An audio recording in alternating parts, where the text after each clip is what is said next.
more loans. Yeah, listen to me and listen to me carefully. You've heard this young man speak here. He has not said he's going to look for loans. He has not said he's going to look for money for government. He has said he's coming to me to look for no objection, letter of support.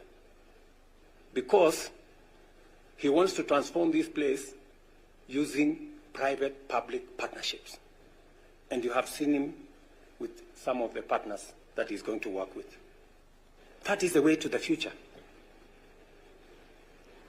The road we have, you saw listed from Rironi all the way to Malaba through Nakuru, is not going to be built. Is not going to be built using loans to the government of Kenya. Unasikia?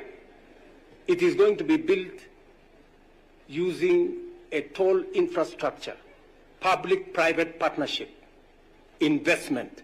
That is what is going to build that road.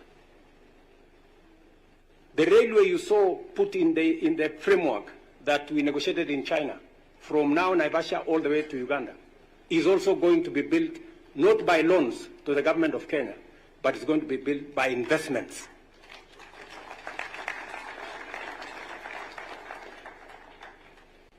Let me also tell you that we have developed alternative financing mechanisms that do not take the country the route of loans that could endanger the future of our country.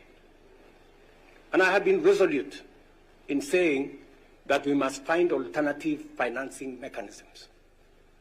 Today, you have heard the announcement in our housing fund program. We have decided as government to support the education sector with student hostels. And Co-operative University is going to be a beneficiary. We're going to have a hostel facility here that will accommodate 2,520 students. It's going to happen in every university in Kenya and every Tibet, and we are going to finally go to every Kenya Medical Training Center. Our first batch of investment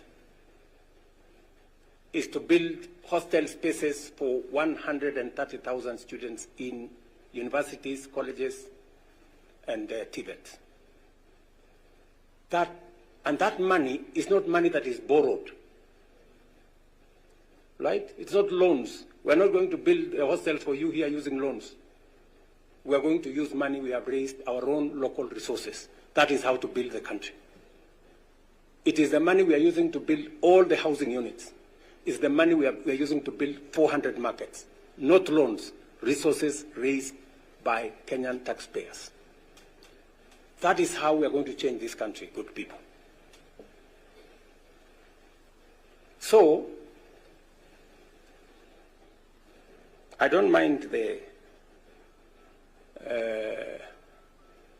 accompanying ceremonies, but we must transform the nation.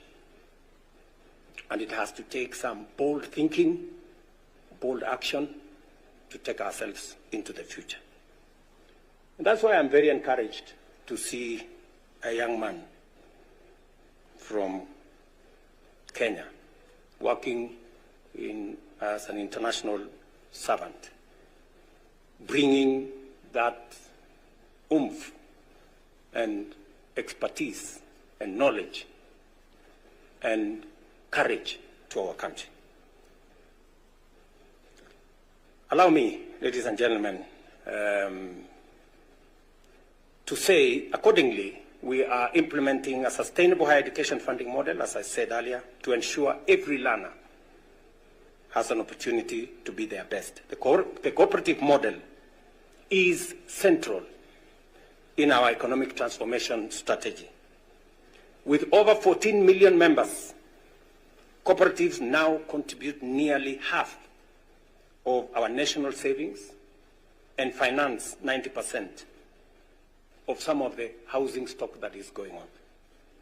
the implementation of Sessional Paper number 4 of 2020 and the Cooperative Bill 2024, now before Parliament, will institutionalize reforms that center training, research, innovation as pillars of a modern and sustainable cooperative movement.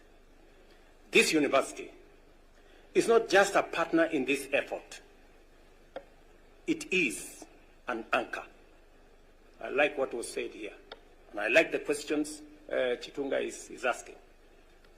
As we deepen investment across our 5 priority pillars of agriculture, MSMEs, housing, healthcare, and digital economy, we look to Cooperative University of Kenya to provide leadership, capacity building, and research that translates into real, measurable change in people's lives. Allow me at this juncture to highlight a few of the commitments that have been made. One of them is the hostel infrastructure for this university. And secondly, through the Chancellor's Legacy Program that Dr. Chitunga has just elaborated, we welcome initiatives to expand infrastructure through public-private partnership, establish new research centers, and build sustainable financing. The government will remain a committed partner in delivering this ambition. And number 3, recognizing that land scarcity is a barrier to growth, we will work with the university to secure additional land for flagship projects, including the proposed Cooperative University Innovation Hub, a facility dedicated to research, training, incubation, and community empowerment at the heart of the cooperative movement.